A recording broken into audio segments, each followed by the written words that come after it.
नमस्कार, रेखास कुकिंगमध्ये आपले खूप खूप स्वागत आहे. तर आज आपण रव्याची इडली बनवणार आहोत. तर त्याच्यासाठी 2 वाटी बारीक रवा घेतलेला आहे. त्याच्यात आपण 1 मोठा ग्लास ताक टाकायचं आहे. दही होतं 1 वाटी, त्यात थोडंसं पाणी टाकून ते फिरवून घेतलेलं आहे.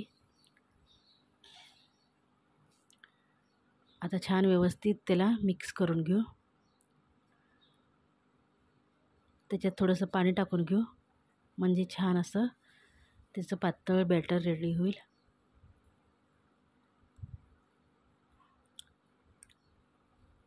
झटकीपट आपली रव्याची इडली रेडी होते आणि खूप छान लागते आणि टेस्टी पण असते.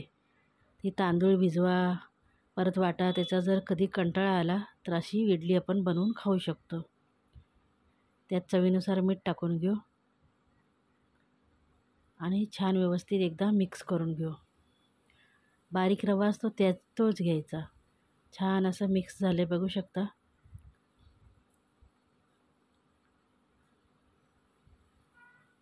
छान व्यवस्थित त्याच्या गुठळ्या नाही राहिल्या पाहिजे एकसुद्धा.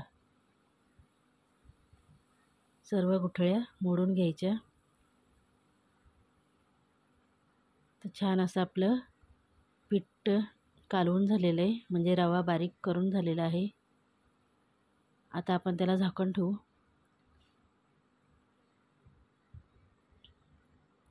सोडा घेतलेला आहे अर्धा चमचा, जास्त नाही घ्यायचा, थोडासाच घ्यायचा, कारण ताक टाकलेलंच आहे ऑलरेडी.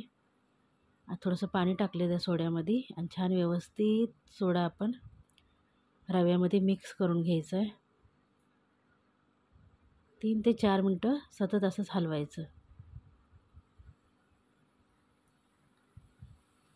तर छान असं मिक्स झालेलं आहे. आता आपण एक इडली पात्र घेऊ, त्याला तेल लावून घ्यायचं आहे. छान व्यवस्थित तेल लावून ठेवलेलं आहे आणि एका गॅसवर पाणी गरम करायला ठेवलं आहे. तर इडली पात्रामध्ये आपण जेवढं बॅटर बसेल तेवढं टाकून घ्यायचं आहे. वरपर्यंत नाही भरायचं, थोडं थोडंसंच भरायचं. आता आपण पाणीसुद्धा छान उकळले, त्याच्यात ठेवून घेऊ आणि त्याला झाकण लावून आपण 20 मिनटं शिजू द्यायचे.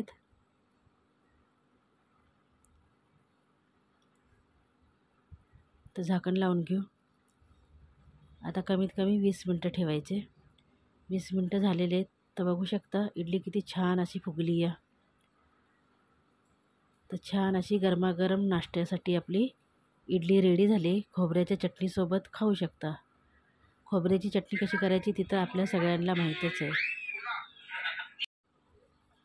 खोबऱ्याची चटणी करण्यासाठी खोबरं, हिरवी मिरची, कढीपत्ता, कोथिंबीर, मीठ चवीनुसार आणि त्याची बारीक पेस्ट करून घेतली आणि फोडणी देताना त्याला आपण मोहरीची फोडणी दिलेली आहे. तर छान अशी आपली चटणीसुद्धा रेडी झालेली आहे.